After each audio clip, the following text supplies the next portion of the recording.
T'écoutes Contrôle F, un podcast dédié aux nouvelles technologies proposé par Ubisoft Éducation.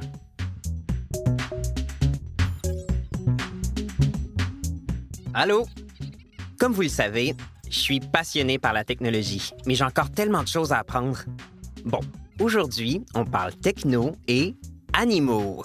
Parce qu'il faut que je vous le dise, un de mes rêves, c'est de pouvoir discuter avec Gribouille, mon cochon d'Inde adoré. Alors, est-ce que la technologie va pouvoir donner un jour la parole aux animaux?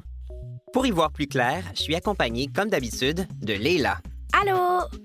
Et de Samy, qui est venu nous parler du comportement des animaux. Bonjour. Les gens comme moi, qui étudient le comportement animal, on les appelle des éthologues. Cool! J'avais vraiment hâte de vous rencontrer. Parce que je parle tout le temps à Gribouille, mais je suis pas sûr de ce qu'elle me répond. Alors, est-ce que c'est possible de traduire ce qu'elle me dit? Oui et non. Au stade où en est la science, on peut seulement traduire avec certitude des messages assez simples, comme « j'ai faim »,« j'ai peur » ou encore « je suis stressé ». Plusieurs compagnies développent des applications fondées sur des intelligences artificielles qui interprètent les aboiements des chiens. Mais ça va pas très loin encore. Ces applications traduisent l'expression de besoin, comme la faim, la fatigue ou de fortes réactions, comme le stress par exemple. Si tu connais bien ton animal, tu comprendras probablement tout seul ce qu'il veut te dire, sans l'aide de ce genre d'application. Oui, mais le problème, c'est de décoder toutes les subtilités de la communication animale et de traduire ce qui se dit. Oh, OK, ouais, je suis un petit peu déçu, là, je vais pas vous mentir, parce que j'espérais qu'une sorte de, je sais pas, là, de transmetteur, traducteur nous permette de jaser Gribouille pis moi en regardant la télé. Mais si je comprends bien, on n'est pas rendu là. C'est ça.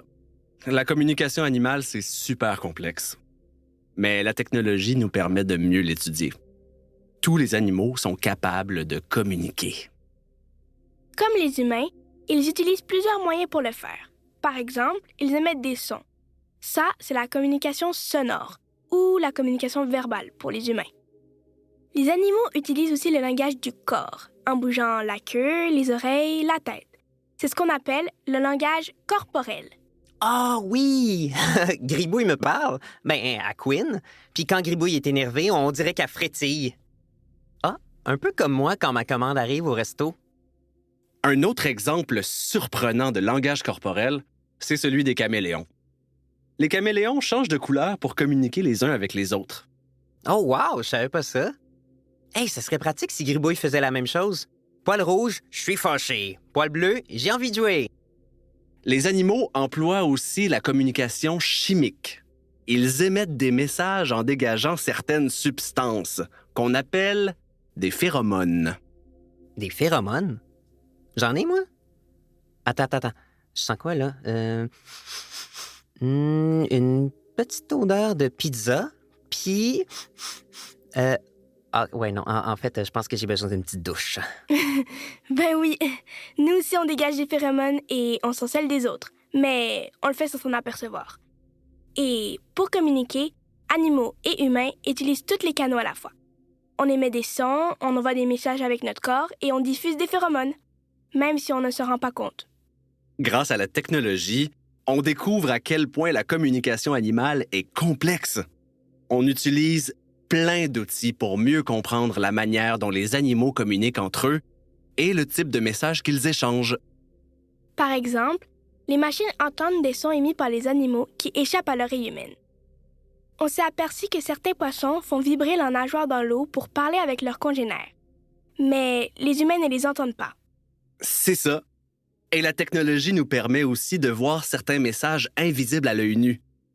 Par exemple, certains oiseaux comme les étourneaux et les merles noirs ont une vision en ultraviolet.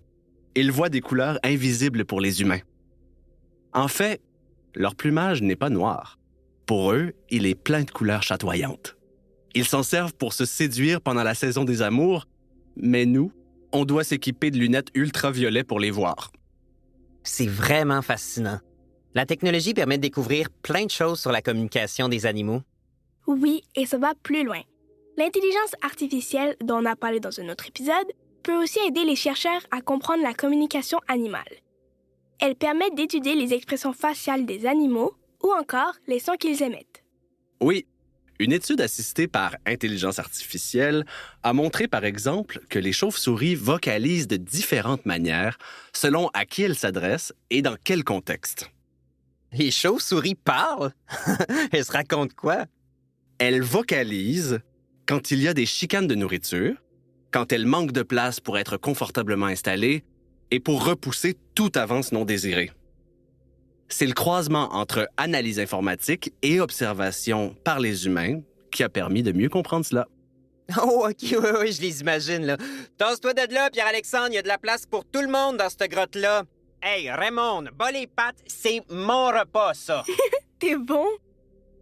Comme tu le fais là, on est capable d'associer certains messages vocaux ou corporels à des contextes de communication, comme avoir faim ou une chicane.